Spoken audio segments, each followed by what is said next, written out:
is going over the book Let the Ancestors Speak by Ankh Ra.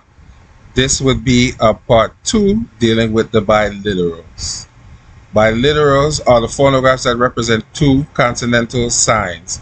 The language contains approximately 120 of these phonograms, of which the most frequent use must be memorized.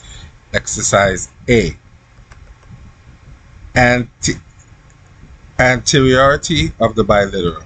A perplexing phenomenon surrounding multi-consonantal signs stem from the fact that they continue to be used since the 25 monoliterals developed later were capable of expressing all of the sounds needed to give form to the language. One contributing factor supporting their longevity is that Kemetiu considered their language to be a gift from the nature or God, Jehuti. See lesson 130. For the Africans to discard these multi-consonantal signs would to them be sacrilege, and it would render the older text meaningless, given the fact that Kemet, for the majority of its long existence, was a sacred society that adhered to very strict rules. The language remained virtually changeless until the country was overrun by savage hordes from Asia and Europe. This is a heart-shaped jar of Queen Hatshepsut, as evidenced by the inscriptions bearing her royal shadow. So this would be her name and everything here, and these are the different epithets that they would give to the Nesut Biti, which those who have made the language would know. The biliteral Ib was a very important biliteral to the Kemetiu. They viewed the heart as a place of thought, emotion, and even one's very life itself. When a person died, it was said that the heart had departed because the heart was seen as a person's very being. It was therefore a practice during sahufication to remove all organs from the body except the heart. It says, see lines 10, 11, 12, 13, right. The biliteral sign is the 121 biliterals mentioned above are represented in the chart on the following pages and should be committed to memory.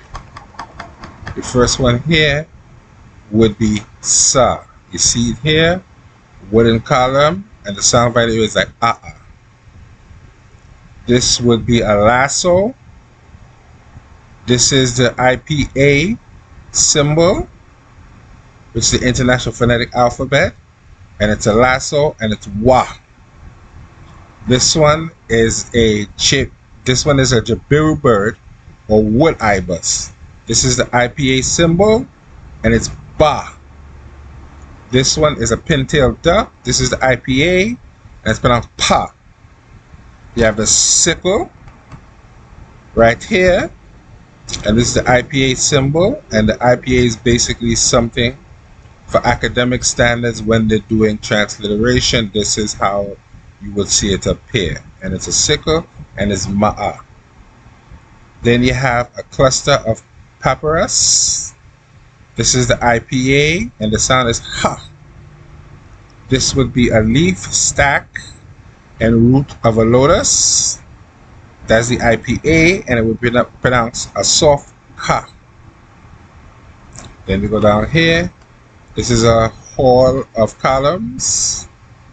That's the IPA, and again it's a soft Ka. This is a oxy rehi chest fish, and it's a hard Ka. Then you have, everyone should be familiar with this symbol who knows the language. This is the Sa. This is the IPA. It's a pintail duck, and it's Sa. Then you have a bank of quiver. That's a Sa again. Then you have the next one under here, which is a harbor for cattle. That's a Sa again. Then you have some kind of bird claw. That's a Sha. Then you have here a pool with lotus flowers. That's a Sha again. As we go down, you have the arms extended. Everybody should be familiar with this symbol here who knows the language. That's a Ka. Then you have a potter's kiln right here. That's a Ta. Then you have a flat alluvial land. This is, of course, Ta, as in Tawi. Then you have a duckling here. That's Cha. Then you have a fire drill. That's ja, ja, ja, ja. Then you have a milk jug, that's me. Then you have a hand, a form in a hand holding a loaf, that's me again. As you go down again, this would be like an old school T, which is a pistol. Then you have a cornea loaf, which is D. Then you have a forearm holding a cornea loaf, that's D again. Then you have a barbed harpoon. This is IPA symbol here, and it's Wa. Then you have another one here, sun rays appearing over horizon, that's Ka. You have a backbone and spinal cord, that's Au. Then you have a newborn hartibist U. Then you have 3 ripples here, which are 2 ripples of water, which is Mu. And that's also obviously the word for water. Then you have a bowl here, which is a Nu. Then you have the Adzil and bowl, that's another Nu. Then you have a resting lion, that's a Ru. Then you have a tusk of an elephant. Once again, this is the IPA, that's how you see it in transliteration. And it's Hu or Ba. Then you have a forearm and hand holding a whip, that's a Kahu. Then everybody should be familiar with this next one. This is a soup plant of Upper Egypt. That's in the soup biddy, you would see this plant in it. Then you have a feather, which is Shu, which is of course representative of the goddess Shu. Then the next one here, sand-covered mountain, which is a Jew, which of course is a word as well, mountain. Then you have the chisel, which is a Ab or Myrrh. Then you have a kid, which is Ib. And then you have a horn, which is Ab again. So we have the Noob bowl, the wicker basket, the Neb bowl. Then you have a basket of alabaster used in purifications. That's Heb. Then as you go down again, you'll see a white fronted goose. That's Geb. Then you have a sandal, which should be Cheb. Then you have a hoopy, which is a Djeb. And you have the horns of an ox, which is Wep. Like as in Nen Wepet said, you would see these horns there. Then you have parts of the steering gears of a ship, which is a Hep. Then you have round thrashing flow of grain, that's a Sep.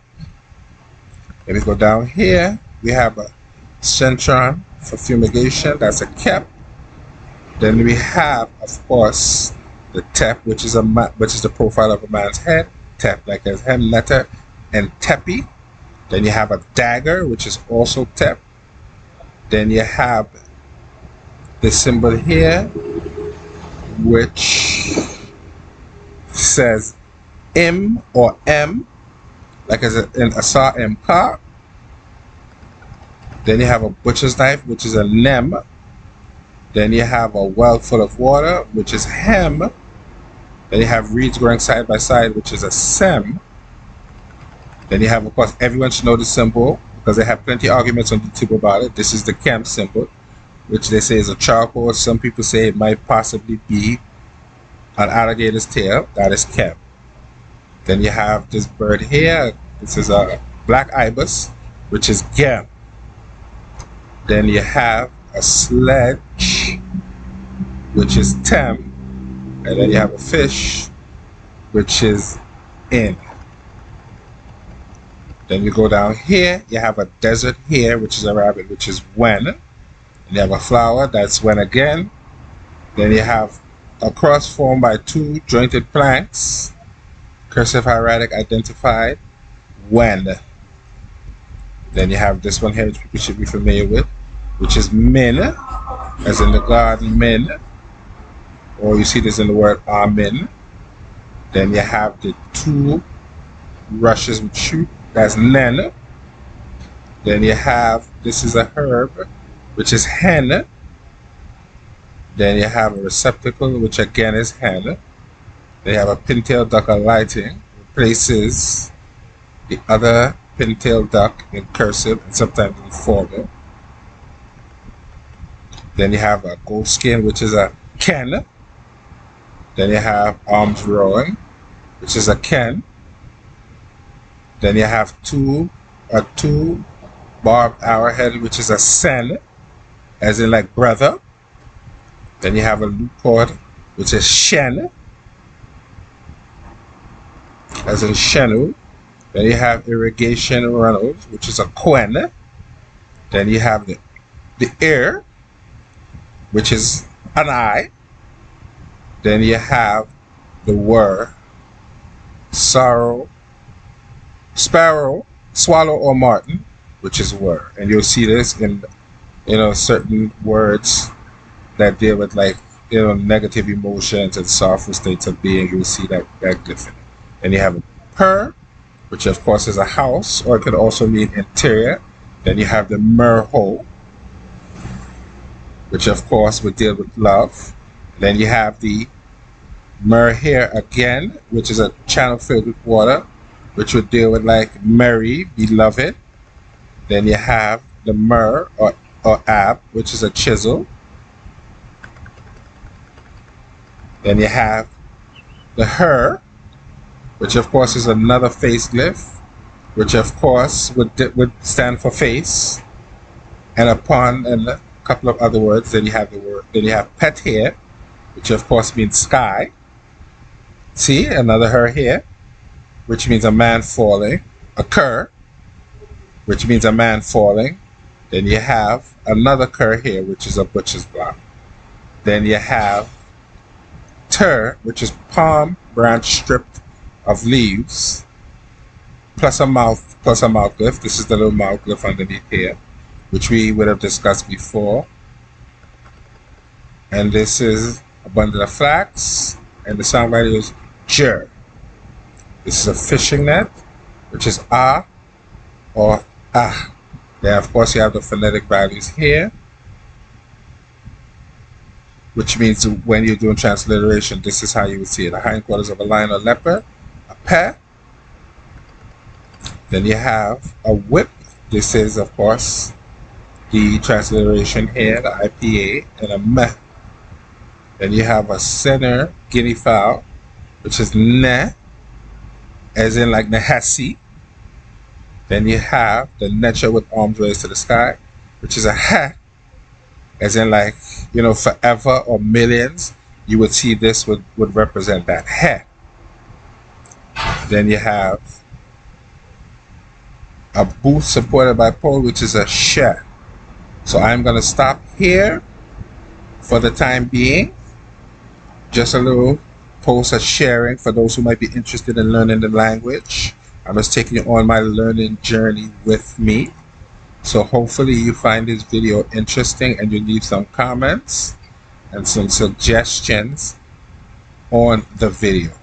So thanks for those who are watching. Have a wonderful and blessed evening.